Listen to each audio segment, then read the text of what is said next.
Welcome to The Explainer. Let's start with a question, a really powerful one that gets to the heart of our story. Could there be a greater pain for a soldier than his hometown surrendering without a fight? Today, we're diving into the great trauma that really made Ataturk, the Balkan Catastrophe. It's a story about how a profound personal loss can literally reshape the destiny of an entire nation. All right, Section 1, a collapsing empire, the news tightens around Ottoman Europe. To really get why this was so personal, we've got to zoom out and see the bigger picture. We're talking about an empire in a slow-motion collapse, with its neighbors just circling, waiting for the right moment. So picture this, it's the early 1900s. You've got these newly independent Balkan states, Bulgaria, Greece, Montenegro, and Serbia. They're looking over at the Ottoman Empire, and they see an opportunity, a big one. They decide to team up, forming this military alliance called the Balkan League. They were absolutely convinced that the once mighty Ottomans were now a shadow of their former selves, weak enough to be kicked out of Europe for good. And on October 8th, 1912, well, that's when they decided to put that theory to the test. And look, this wasn't something that happened overnight. It was a perfect storm, really. You had an empire that just couldn't reform itself, it couldn't modernize fast enough. At the same time, this powerful wave of nationalism was just ripping its diverse communities apart from the inside. And then, on the outside, you have the Balkan League, confident, coordinated, and a serious modern threat. So the war wasn't just about an attack from the outside, it was just as much about the decay from within. Okay, just a quick pause here. Before we get into the heart of the matter, please don't forget to subscribe to my channel, turn on those notifications, and if you're finding this interesting, share and like the video. It really helps. All the information we're using today is compiled from open sources. Thank you so much. Now, speaking of that internal decay, it ran deepest, and I mean deepest, within the Ottoman Army itself. And this is where we find a truly fatal flaw. Section 2, the poison in the army. The war within defeats the war without. This is so crucial to understand. The Ottoman army didn't just lose to the Balkan League. In a way, it lost to itself. It was crippled from the inside out. It was like a poison had seeped into the ranks, making defeat almost a foregone conclusion before the first shot was even fired. And here's the core of the problem, right here. The officer corps was just bitterly divided. On one hand, you had the professionals, the guys who cared about coordination, merit, logistics, strategy, the stuff that wins wars.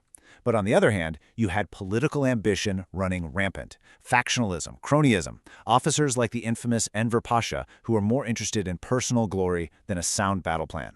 It wasn't a unified fighting force. It was basically a civil war being fought in uniform. Now, because of all this political chaos, any attempt at real reform was dead in the water.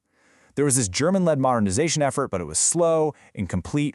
What you ended up with was an army with low efficiency, poorly trained troops, and not nearly enough weapons or ammunition. And get this, foreign observers at the time noted a severe lack of officers. We're talking sometimes just one single officer per company. The entire new corps' organization was basically untested. They were sending a fragile, utterly unprepared army into a modern war. It was a recipe for disaster. And this internal poison, it led to absolute fiascos on the battlefield. Let's look at the Bolayir Sharkoy operation. It's a textbook example. Enver Pasha dreams up this ambitious amphibious landing at Sharkoy, with a simultaneous land assault from Bolayir. Sounds good on paper, right? But then, the Ottoman Navy can't even leave the Golden Horn to provide fire support. The two attacking forces completely failed to coordinate because of communication breakdowns. And the result? The landing force is left totally isolated, getting hammered by Bulgarian fire. A complete and utter disaster. 6,000. Just let that number sink in. 6,000 Ottoman soldiers were killed in that failed landing. And that was the real price of this incompetence. They weren't lost to a brilliant enemy tactic. They were lost because of their own command's terrible planning and political games.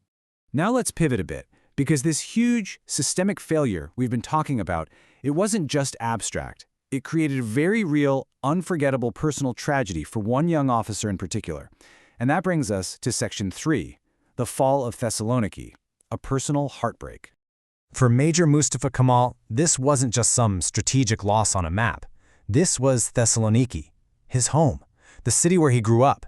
His entire childhood was there, and he had to watch, just watch, as it was surrendered, without a single shot being fired. His own forces were nearby, but because of the complete chaos in the command structure, they were powerless to do a single thing. And everybody knew how important this city was. They called it the Apple of Discord. It was such a prize that even Greece and Bulgaria, who were allies in the war, were practically fighting each other over who would get it.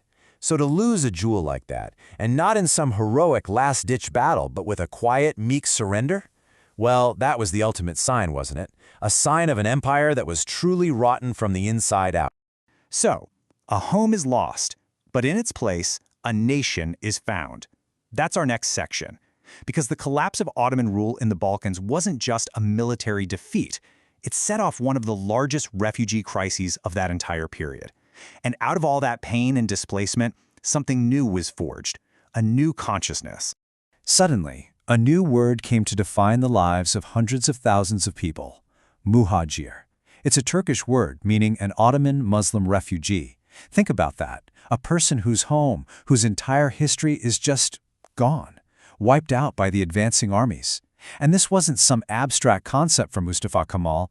His own family became Muhajirs, part of this massive wave of displaced people. And the scale of this is just staggering. We're talking about 2.5 million people. This tidal wave of refugees flooded into the Anatolian heartland, what was left of the empire. And they brought with them stories of unbelievable loss, a shared trauma that would completely change the identity of the empire and its people. You see, out of the ashes of this imperial collapse, a new idea started to take root. The old dream, the multi-ethnic, sprawling Ottoman homeland, that was dead. It was gone.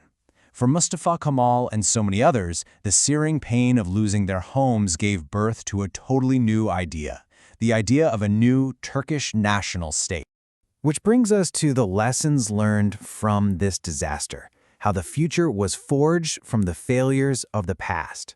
See, the really crucial point here is that this catastrophe wasn't just an ending. No, it was a violent, incredibly painful beginning. It taught a set of brutal, unforgettable lessons that would be used to build a new country. And there were 3 core lessons, really, that were burned into the minds of survivors like Mustafa Kemal. Lesson 1. Politics is absolute poison in the barracks. The military must be separate from politics. Lesson 2. Real modernization isn't about fancy new rifles. It's about organization, training, and logistics. And lesson 3, maybe the most important, defeat is the ultimate teacher. You have to understand the terrain, and you have to learn from your failures.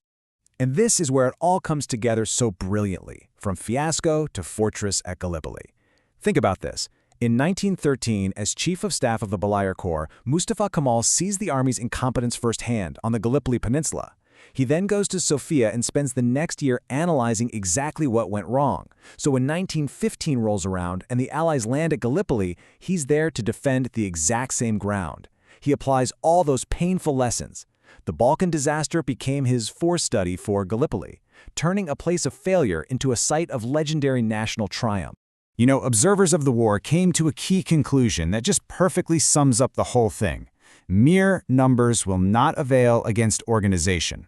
And that was the ultimate takeaway. A well-organized, professional force could absolutely defeat a much larger one that's crippled by internal divisions. It's not about size, it's about cohesion. So this all leaves us with a pretty provocative question, one that's just as relevant today as it was a century ago. Is an army's greatest enemy the one across the battlefield? Or is it the division within its own ranks? This is something worth thinking about. What do you think? Let's discuss it in the comments. Thanks for joining us for this explainer.